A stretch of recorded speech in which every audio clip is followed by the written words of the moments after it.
The wind was a thief, stealing the last of the day's meager warmth from the cracked clapboard of the house. It whined through the gaps in the window frames, carrying the scent of pine and an early, sharp frost that promised a cruel winter. Inside, the air was thick with the reek of sour mash whiskey and simmering despair. Alara stood by the hearth, her hands clenched so tightly in the folds of her worn woolen skirt that her knuckles were white stones. She did not look at the two men at the table. To look was to confirm this was real, to meet the gaze of the man who was deciding her fate and see the cold transaction reflected there. Her father, his face florid and slack with drink, gestured toward her with a sweep of his half-empty bottle. The gesture was both a presentation and a dismissal. Alara felt its weight like a physical blow, a branding of her shame for all to see. She was a piece of livestock, a sack of grain to be bartered. The silence in the small cabin stretched, taut and thin, broken only by the spitting of the fire and the howl of the wind. The other man, the stranger, said nothing. He had a name, Silas, but it was a name spoken only once, a hard, clipped sound in the gloom. He was a trapper from the high ridges, a man who lived apart from the meager civilization huddled in the valley. He was large, built of the same unyielding material as the mountains he roamed, with a beard that was more shadow than hair and eyes that seemed to hold the gray stillness of a winter sky. He had not looked at her with pity or with lust, but with a flat, assessing calm that was somehow more terrifying. He was evaluating her worth. Her father, emboldened by the man's silence, leaned forward, his words slurring into a conspiratorial growl. He was clearing a debt, a season's worth of bad gambles and worse whiskey, and Alara was the final payment. She heard the clink of the bottle as he set it down hard. She flinched, her gaze drawn against her will to the grimy table. "She's strong," her father wheezed, a salesman hawking his last, unwanted ware. "Good for work. She can cook, clean." A sturdy girl, the word sturdy, was a familiar whip, a word he'd used for years to mean unmarriageable, plain, heavy. It was the polite face of his disgust. The silence from the trapper continued, and a desperate, ugly edge crept into her father's voice. He played his final card, the one he always held in reserve, the one that cut her most deeply. He laughed, a wet, rattling sound. "She's fat. Take her. Be doing me a favor. Her appetite alone. Just take her. The debt is square." The words hung in the air, each one a stone sinking into the pit of her stomach. Fat. The word he used to explain every misfortune, every failure. The reason her mother had wasted away. The reason no decent man from the settlement would look her way. The reason she was now being sold to a mountain recluse for the price of a bar tab. Alara squeezed her eyes shut, fighting the hot burn of tears. She would not cry. She would not give him the satisfaction of her breaking. She focused on the heat of the fire on her back, the rough texture of her skirt beneath her fingers, the scent of wood smoke and ruin. She felt the stranger's gaze finally settle on her, a palpable weight. It was not a leering look, nor was it cruel. It was something else entirely, an unreadable, intense scrutiny that seemed to see past the flesh and bone to the trembling heart of her. He was seeing her, and in that moment that was the most frightening thing of all. The journey began in silence, a procession of 3 solitary figures against a vast, indifferent landscape. Silas walked ahead, his stride long and even, seemingly effortless as he navigated the rutted track that bled into a faint animal trail. His dog, a lean, gray beast with watchful yellow eyes, trotted at his heel, never straying. Alara followed, her worldly possessions bundled in a rough canvas sack that bruised her shoulder with every step. Her father had not said goodbye. He had simply turned back into his house, the sound of the door closing a final, damning punctuation to her life as she had known it. The cold morning air was a shock to her lungs, each breath a sharp ache. The world beyond her father's failing plot of land was immense and intimidating. The mountains loomed, their peaks already dusted with the season's first snow, looking like jagged teeth against the pale sky. She had lived her whole life in their shadow but had never felt their presence so acutely, so threateningly. They were no longer a backdrop. They were her destination, her prison. Every rustle in the undergrowth, every cry of a distant hawk, sent a fresh tremor of fear through her. She imagined beasts in the shadows, bandits on the trail, 1,000 violent ends. But the greatest fear walked just ahead of her. Silas. He was a creature of this wilderness, as silent and unreadable as the ancient stones beneath their feet. What did a man like that want with a woman like her? The question circled her mind like a vulture. Her father's words echoed with each footfall. She's fat. Take her. He must have bought her for brute labor, or for some baser purpose she dared not name. She watched his back, the broad set of his shoulders beneath a worn leather jerkin, the confident way he moved through the world. He was all quiet capability, a stark contrast to her father's blustering weakness. He never looked back to see if she was keeping pace, yet his speed seemed measured, as if he were aware of her shorter, heavier steps. When she stumbled on a loose rock, her ankle twisting painfully, he stopped. He did not turn, but his stillness was a command. He waited until the sharp pain subsided and she found her footing again before resuming his pace. Hours bled into one another. The sun climbed, a weak, white disk in the sky, offering little warmth. Her legs ached, her lungs burned, but she refused to complain. To show weakness was to prove her father right, to confirm she was nothing more than a burden. Pride was the only thing she had left. As dusk began to bleed purple and orange into the edges of the sky, Silas finally stopped in a small, sheltered clearing. He shrugged off his pack with an economy of motion and began to build a fire. He did not ask for her help. He simply worked. Alara watched, uncertain of her role. Was she to serve him? To wait for his command? She huddled by a tree, pulling her thin shawl tighter, her stomach a tight knot of hunger and anxiety. Once the fire was crackling, he unrolled a blanket and set it near the flames. Then he opened his pack and took out a piece of dried meat and a hard biscuit, holding them out to her. His gaze was direct, impassive. She hesitated, her shame warring with her gnawing hunger. To take his food felt like accepting her status as his property. But to refuse was foolish. Her hand trembled as she took the offering. Their fingers brushed for a fleeting second. His skin was rough, calloused, but warm. He said nothing, simply turned back to the fire, leaving her to eat in the growing darkness. The silence was absolute, broken only by the snap of burning wood and the lonely sound of the wind in the pines. He had bought her, but he had not yet claimed her. And that uncertainty was a cold, sharp fear that settled deep in her bones. They arrived at his cabin as the light failed on the second day. It was nestled in a high valley, tucked against a sheer rock face that protected it from the worst of the wind. Smoke curled from a stone chimney, a thin gray ribbon against the bruised twilight sky. The structure was not a shack, but a solid, well-built cabin of thick, expertly notched logs, chinked tidily with mud and moss. A small, sturdy lean-to housed a neat stack of firewood that would last through the winter, and another sheltered tools she could not name. It was a place of order and purpose, a stark, unsettling contrast to the chaotic decay of her father's home. The inside was a single, large room, dominated by a great stone hearth where a low fire already glowed. The air smelled clean, of wood smoke, pine, and something faintly wild, like dried herbs. A large, rough-hewn table and 2 benches stood in the center.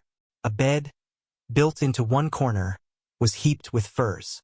Against the far wall was a smaller cot, neatly made. Silas dropped his pack by the door and gestured towards the cot. "That is yours," he said. His voice was a low rumble, rough from disuse, the first words he had spoken directly to her since they had left. Alara nodded, unable to speak. She walked to the cot and set down her small bundle. It felt like an intrusion, her meager, pathetic belongings in this stark, masculine space. She expected him to give her orders, to lay out her duties as his purchased chattel. Instead, he moved to the hearth, adding a log to the fire. He filled a kettle with water from a bucket by the door and set it on a hook to warm. He did his chores with the same silent, methodical efficiency she'd witnessed on the trail. He did not seem to require her presence, and yet it was a constant, unspoken fact between them. This was her new cage, a cleaner, stronger cage than the one she had left, but a cage nonetheless. She was his property now, living under his roof, subject to his will. The days that followed fell into a strange, silent rhythm. He would rise before the sun, his movements quiet, and be gone for hours, checking his trap lines. He would return in the afternoon, sometimes with game, sometimes with nothing but the cold clinging to his clothes. He would skin and butcher his catch outside, his work swift and precise. He never asked her to help, but he would leave the meat prepared for the pot. So she cooked. It was a task she knew, a familiar set of motions that gave her something to do with her hands, a way to mark the time. She swept the floor, washed the few dishes, and kept the fire fed. She was a ghost in his home, her existence defined by the domestic tasks she performed in his absence. She ate her meals after he did, taking what was left. At first, she ate little, the shame of her father's words, her appetite alone, making every bite taste of ash. But Silas seemed to notice. One evening, after he had finished his stew, he pushed the pot toward her side of the table. "Eat," he said, not as a command, but as a simple statement of fact. "Winter is long. You'll need your strength." His gaze was on the fire, not on her, but she felt the comment was not a judgment of her size, but a practical observation. Slowly, tentatively, she began to eat properly. He never watched her, never commented. He simply ensured the pot was always full, that there was always enough. He had bought her, fed her, sheltered her. But he did not touch her, did not command her, did not even truly speak to her. She was a housekeeper, a cook, a silent presence. And in the long, quiet evenings, as he sat mending a trap or sharpening a knife by the firelight, she would watch him, wondering what kind of man paid a debt for a woman only to ignore her. Weeks turned into a month. The initial, sharp-edged fear began to dull, replaced by a kind of weary, watchful uncertainty. Silas remained an enigma, a man carved from the solitude of the mountains. His silence was not empty. It was dense, weighted, a part of him like his shadow. But in that silence, Elara began to observe. She learned the landscape of his life through the small details he left in his wake. She saw the way his large, rough hands could be gentle as he stitched a tear in a snowshoe with sinew, his movements patient and precise. She noticed he had a preference for tea made from the pine needles she found he had gathered and left to dry by the hearth. She saw the way his wolf-like dog, Ghost, would rest its head on his boot as he sat by the fire, and how Silas's hand would come down to rest on the animal's head in a gesture of deep, quiet affection. These were not the actions of a brute. They were the habits of a man who lived in a world of his own making, a world governed by necessity and a profound, solitary peace. One afternoon, he returned from his lines and set a small, perfect blue feather on the corner of the table where she did her mending. It was the vibrant blue of a mountain jay, a startling slash of color in the cabin's muted, earthy tones. He offered no explanation, just left it there and went about his work. Elara picked it up, the feather impossibly light in her palm. It felt like a message, though she could not decipher its meaning. A few days later, a smooth, gray river stone, worn into the shape of a heart, appeared in the same spot. These were his words, she realized. He spoke in feathers and stones, in the steady supply of firewood, in the extra blanket that appeared on her cot one particularly cold night. His protection was a silent, practical thing. He never offered comfort with words, but he ensured the cabin was warm. He never spoke of kindness, but he left her the choicest cuts of meat.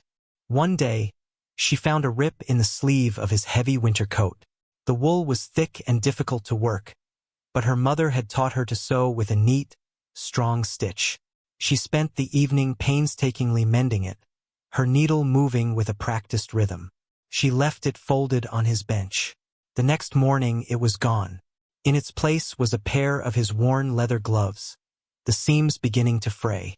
It was a silent request and a sign of trust.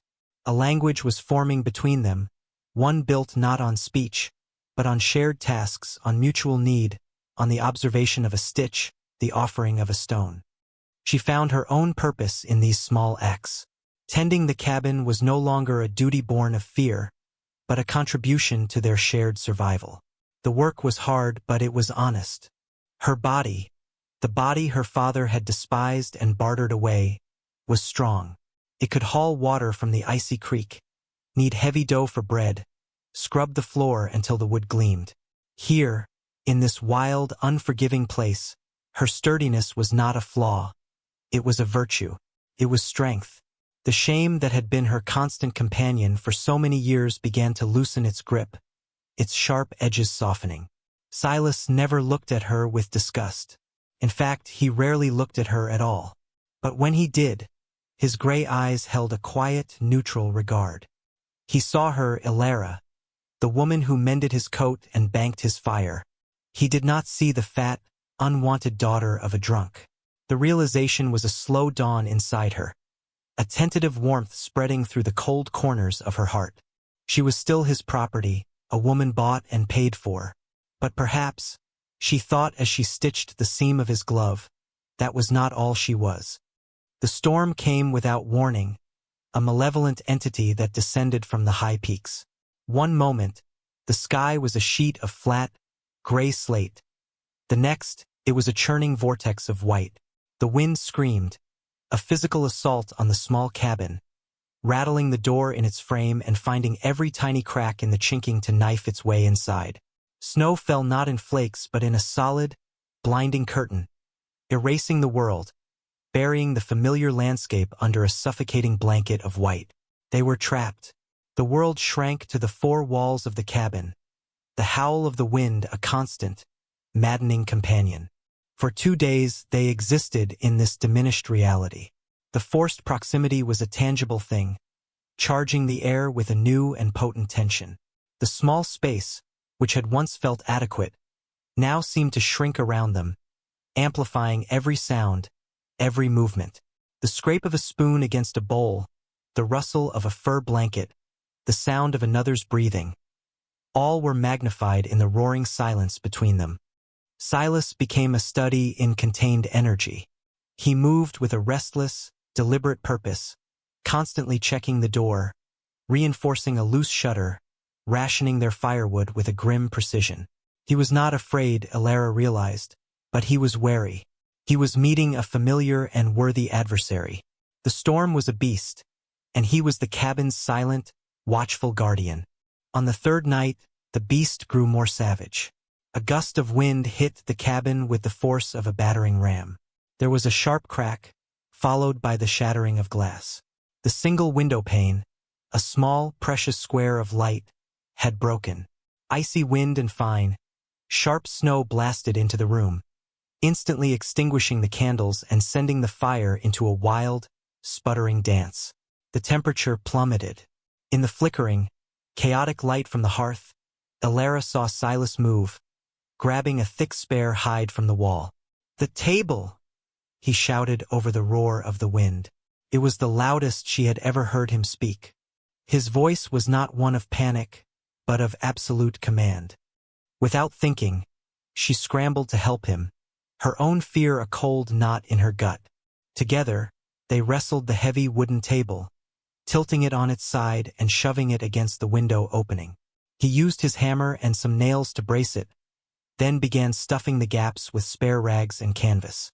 She worked beside him, her hands numb with cold, handing him what he needed, anticipating his next move.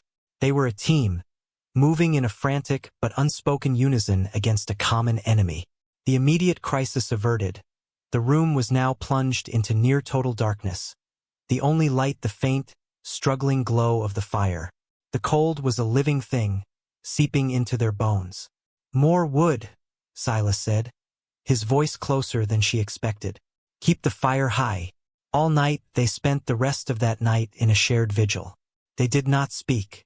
They took turns feeding logs into the hungry flames, the fire their only shield against the crushing cold and the relentless assault of the storm.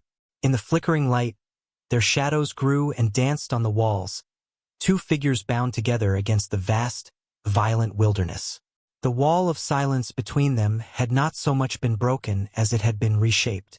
The storm had forced them into a new kind of intimacy, the primal, wordless bond of two creatures sharing a burrow, fighting for the same small pocket of warmth in a world determined to freeze them. When the storm finally broke, the silence it left behind was profound. The wind died, and the world outside the cabin was muffled and still, buried under a deep, pristine blanket of white. Inside, the air was cold, but the oppressive, howling tension was gone. A fragile peace settled in its place. Silas unbraced the table from the window, revealing a world transformed. The sun was brilliant on the snow, the light so bright it was almost painful to look at. The storm had passed and they had survived it. That shared experience, the vigil kept through the long, dark night, had irrevocably altered the space between them. The silence that returned was different now, less a chasm of uncertainty and more a comfortable, shared quiet. They had faced a common enemy together, and in doing so had become something more than master and property. They were partners in survival. A week later, Silas returned from his newly set trap lines with a young buck slung over his shoulders. It was a gift of Providence, a promise of sustenance for the long winter months ahead. He butchered it with his usual skill, but this time, when he brought the meat inside, he did not simply leave it for her. He gestured for her to come closer. "I will show you how to smoke the meat," he said. "So it will keep." He worked with patience, his large hands surprisingly deft as he showed her how to properly slice the venison, how to rub it with the salt and herbs he kept in small leather pouches. His instructions were simple, direct, his voice a low, steady murmur. Alara followed his lead, her hands mirroring his movements. They worked side by side at the great table, their shoulders occasionally brushing. The simple, domestic task felt momentous. He was not just providing for her. He was teaching her, and trusting her with a skill essential to this life. He was giving her knowledge, a tool for her own survival. That evening, they roasted the tenderloin over the fire. Silas carved it with his hunting knife, placing a generous portion on her plate before taking his own. They ate together, the taste of the fresh, fire-roasted meat rich and savory. The shared meal felt like a sacrament, a quiet celebration of their victory over the storm and the promise of the hunt. In the warm glow of the fire, Silas looked at her, his gray eyes holding a new softness. "Your mother," he began, his voice hesitant, as if navigating unfamiliar territory. "Did she teach you that stitch? The one you used on my coat?" The question was so unexpected it stole her breath. He had noticed the quality of her work, had remembered it. "Yes," she whispered, her voice tight with emotion. "She was a fine seamstress. Before." She trailed off, the memories a familiar ache. He did not press her. He simply nodded, a slow, thoughtful gesture. "It is a good stitch," he said. "A strong one." He was speaking of more than thread and wool. He was speaking of her, of the strength he saw in her. It was the first time anyone had acknowledged a skill she possessed as something valuable, something worthy of comment. A small, fragile seed of hope, planted in the wake of the storm, began to unfurl within her chest. The passing of the storm marked a new season in Alara's soul. The silent acceptance from Silas acted like sunlight on frozen ground, slowly thawing the deep-seated shame that had encased her for so long. She began to see herself not through the distorted lens of her father's cruelty, but through the clear, practical reality of her life in the mountains. Here, her worth was not measured by the slenderness of her waist or the comeliness of her face. It was measured in her ability to endure, to contribute, to create warmth and sustenance in a cold and unforgiving world. She found a deep and surprising satisfaction in her own competence. She learned to read the sky, to anticipate the weather by the ache in her bones. She started a small garden in a sheltered patch of earth behind the cabin, coaxing hardy greens and root vegetables from the stubborn soil. The sight of the first green shoots pushing through the dark earth filled her with a fierce, protective pride she had never known. This was hers, something she had made grow. Her body, which she had always regarded as a source of humiliation, became an ally. Its strength carried buckets of water up the slippery path from the creek. Its resilience withstood the biting cold. Its endurance allowed her to work from dawn until dusk, tending the cabin, the garden, her small domain. She felt a connection to her own physical self that was entirely new. It was not a vessel of shame, but a capable, powerful instrument of survival. She began to move with a new confidence, her steps sure, her posture straighter. She was no longer a ghost haunting the corners of the cabin, but a vital presence within it.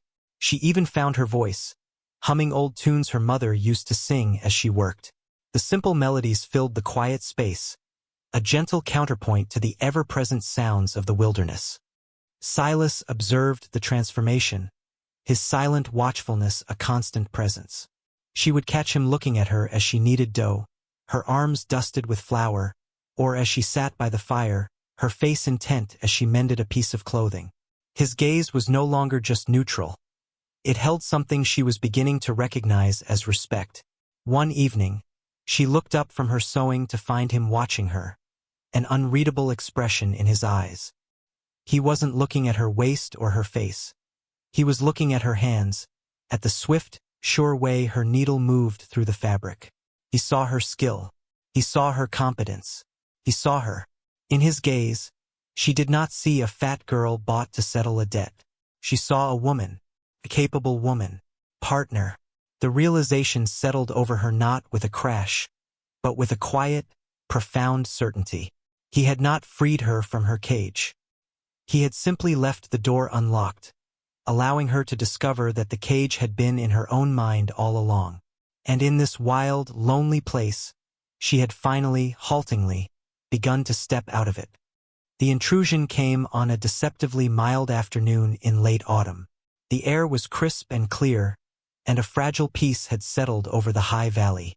Elara was outside, turning the soil in her small garden one last time before the ground froze hard, when the sound of approaching voices shattered the stillness.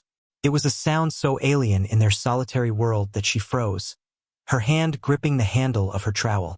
3 men emerged from the tree line, their movements clumsy, their laughter overloud and laced with the familiar, ugly bravado of cheap whiskey. She recognized 2 of them as cronies of her father from the settlement. The third, leading them, was her father himself. He looked smaller, somehow, diminished by the grandeur of the mountains, his face blotchy and his eyes holding a rheumy, resentful glare. He saw her, and a sneer twisted his lips. "Well, look at that," he slurred, gesturing to his companions. "Still here. The trapper ain't eaten her yet." Panic, cold and sharp, seized her. This was the world she had left behind, a world of mockery and spite, and it had followed her here. She instinctively took a step back toward the cabin, her sanctuary. Silas appeared in the doorway, silent as a shadow. He held no weapon, but his very presence was a barricade. He stood, feet planted, his arms crossed over his chest, his gray eyes as cold and hard as granite. He said nothing, simply watched them, his stillness more intimidating than any threat. "We just came for a neighborly visit, trapper." One of the other men jeered, emboldened by the liquor. "Heard you bought yourself some company." "We wanted to see the prize." He took a step forward, his eyes running over Elara with a greasy familiarity that made her skin crawl. Before he could take another, Ghost, who had been lying unseen by the door, rose to his feet. A low, guttural growl rumbled in the dog's chest, a sound that promised violence. The man froze. Her father, however, was too drunk for caution. "I've come to collect what's owed," he declared, pointing a shaking finger at Silas. "You got a good season's worth of pelts, I hear. You owe me more. A woman like that ain't worth a winter's debt." Elara felt the old shame wash over her, hot and suffocating. To be haggled over again, to have her worth so crudely debated in front of this man who had shown her nothing but quiet respect. Silas's gaze never left her father's face. "The debt is paid," he said, his voice flat and dangerously calm. "You have no business here. Leave, or what?" Her father spat. You and your mutt gonna run us off? He took a lurching step towards the cabin, his intent malicious. He meant to force his way in to violate the peace they had built. Silas moved. It was not a rush, but a fluid, deliberate unfolding of coiled strength. He met her father's advance, his hand clamping down on the man's shoulder. It was not a blow, but the pressure was clearly immense. Her father cried out, his knees buckling. "She is not a debt," Silas said. His voice a low growl now, each word dropping like a stone into the cold air. He looked directly at Alara, his eyes locking with hers over her father's cowering form. He was not protecting his property.